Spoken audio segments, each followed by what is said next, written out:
Hello friends, welcome back to AP updates official YouTube channel. Friends, ఈరోజు వీడియోలో ఏపీకి సంబంధించి కొన్ని ఇంపార్టెంట్ ఎడ్యుకేషనల్ అప్డేట్స్ అయితే రావడం జరిగిందండి. వాటికి సంబంధించిన ఇన్ఫర్మేషన్ ఈ వీడియోలో క్లియర్గా ఎక్స్ప్లెయిన్ చేస్తాను. ముందుగా చూసినట్లయితే ఖాళీలని భర్తీ చేయాల్సిందే పరుచూరి రాజేంద్ర లెలిన్ బాబు డిమాండ్. నేడు విజయవాడలో మహాధర్నా జయప్రదానికి పిలుపు అంటూ కూడా ఇక్కడ క్లియర్గా ఒక అప్డేట్ అయితే రావడం జరిగిందండి.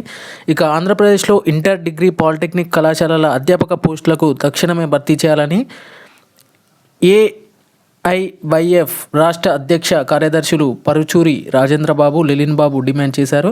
ఇక విజయవాడ, నంద్యాల జిల్లా రూరల్లో జరిగిన వేరువేరు సమావేశాల్లో వీళ్ళు మాట్లాడుతూ ఉద్యోగాల భర్తీలో రాష్ట్ర ప్రభుత్వ అలసత్వాన్ని దుర్యబట్టారు. ఖాళీలని భర్తీ చేయకుండా అరకొర నోటిఫికేషన్లు ఇవ్వడాన్ని తప్పుపట్టారు. ఇక డిఎస్సి నోటిఫికేషన్ ద్వారా 50,000 పోస్టుల భర్తీ చేయాలని, నిరుద్యోగ వయోపరిమితిని 44 ఏళ్లకు పెంచాలని, అలాగే గ్రూప్ 1 అలాగే గ్రూప్ 2 పోస్టులను పెంచి మరలా నోటిఫికేషన్ ఇవ్వాలని డిమాండ్ చేయడం జరిగింది. ఇక రాష్ట్రంలో జూనియర్ లెక్చరర్ పోస్టులు 47, డిగ్రీ లెక్చరర్ 240, పాలిటెక్నిక్ 21 ఖాళీల భర్తీకి నోటిఫికేషన్ ఇవ్వమని కోరడం జరిగింది. ఇక ఇంటర్మీడియట్, డిగ్రీ కళాశాలలో ఒప్పంద అధ్యాపకులు అలాగే ఉన్నప్పటికీ అధ్యాపకుల కొరత తీవ్రంగా ఉందని వారు ప్రశ్నించడం అయితే జరిగింది. ఇక ప్రతి సంవత్సరం తాత్కాలికంగా అతిథి అధ్యాపకులను నియమించనున్నారు.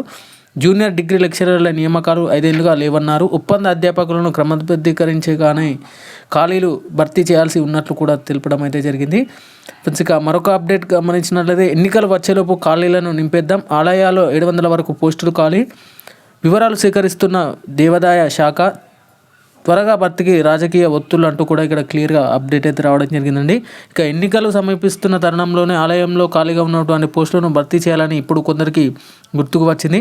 ఆగమేఘాలపైన పోస్టుల భర్తీకి పాపులు కడుతున్నారు. అలాగే ఈ కసరత్తు వెనుక రాజకీయ ప్రయోజనాలు దాగి ఉన్నాయన్న ఆరోపణలు కూడా వస్తున్నట్లు కూడా తెలుస్తుంది. అలాగే ఓ అమానితుని ఒత్తులు అంటూ కూడా ఇక్కడ క్లియర్గా ఒక అప్డేట్ అయితే రావడం జరిగింది. ఇక ఖాళీగా ఉన్నటువంటి దేవాదాయ శాఖలో ఉన్నటువంటి అన్ని ఖాళీలను కూడా త్వరలో భర్తీ చేసే అవకాశం ఉన్నట్లు కూడా ఇప్పుడు తెలుస్తుంది. ఇక రాష్ట్రంలో వివిధ ఆలయాల స్థాయి పెంచడంలో డీసీ పోస్టుల సంఖ్య 29కి చేరింది. ఇందులో 3 పోస్టుల్లో రెగ్యులర్ డీసీలు, నిబంధనల ప్రకారం 10 డీసీ పోస్టుల్లో 2ని ఏపీపీఎస్సీ ద్వారా భర్తీ చేయాలి. ఈ లెక్కన 29 పోస్టులను గాను 6 పోస్టులు డైరెక్ట్ రిక్రూట్మెంట్ కోసం ఖాళీగా ఉంచాలంటూ కూడా ఇక్కడ క్లియర్గా అప్డేట్ ఉంది. ఫ్రెండ్స్, ఇక మరొక అప్డేట్ చూసినట్లయితే రేపటిలోగా మెగా డిఎస్సి వేయాలి, లేదంటే సీఎం క్యాంప్ కార్యాలయం ముట్టడి అంటూ కూడా డివైఎఫ్ఐ అధికారులు అయితే చెప్పడం జరిగింది. ఇక ఉపాధ్యాయ పోస్టుల భర్తీకి మెగా డిఎస్సి ప్రకటించాలని డివైఎఫ్ఐ రాష్ట్ర కమిటీ డిమాండ్ చేసింది. మంగళవారం లోపు ప్రకటించే ముఖ్యమంత్రి క్యాంప్ కార్యాలయాన్ని ముట్టడిస్తామని ఫెడరేషన్ రాష్ట్ర అధ్యక్షుడు వై రామోజీ రామన్న హెచ్చరించడం జరిగింది. ఇక విజయవాడలోని బాలోత్సవ భవనంలో ఆదివారం వారు విలేకరులతో మాట్లాడుతూ రాష్ట్ర ప్రభుత్వం 4 ఏళ్ల డిఎస్సి అంటూ నిరుద్యోగులను నయవంచన చేస్తుందని విమర్శించడం జరిగింది.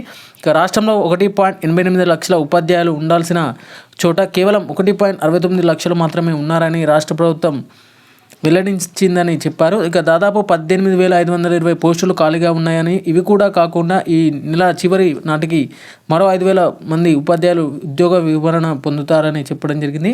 ఇక 117 జీవో పేరుతో మరో 10,000 ఉపాధ్యాయ పోస్టులను, తెలుగు మీడియం పేరుతో మరో 15,000 పోస్టులను రద్దు చేసిందని వివరించడం జరిగింది. ఇక జగన్ ప్రభుత్వ హయాంలో 2,000 పాఠశాలలు మూతపడ్డాయని చెప్పడం జరిగింది.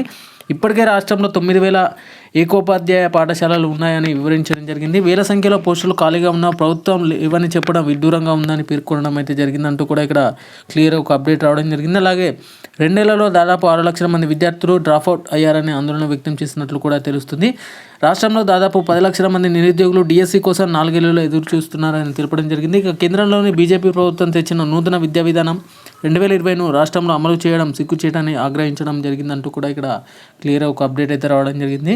ఈరోజు వచ్చినటువంటి ఇంపార్టెంట్ ఏపీకి సంబంధించిన ఎడ్యుకేషనల్ అప్డేట్స్ మీకు నచ్చితే మాత్రం ఖచ్చితంగా లైక్ చేసి వీడియోకి అయితే మీ ఫ్రెండ్స్ అండ్ ఫ్యామిలీకి అయితే షేర్ చేయండి. Okay friends, thank you everyone and జై హింద్.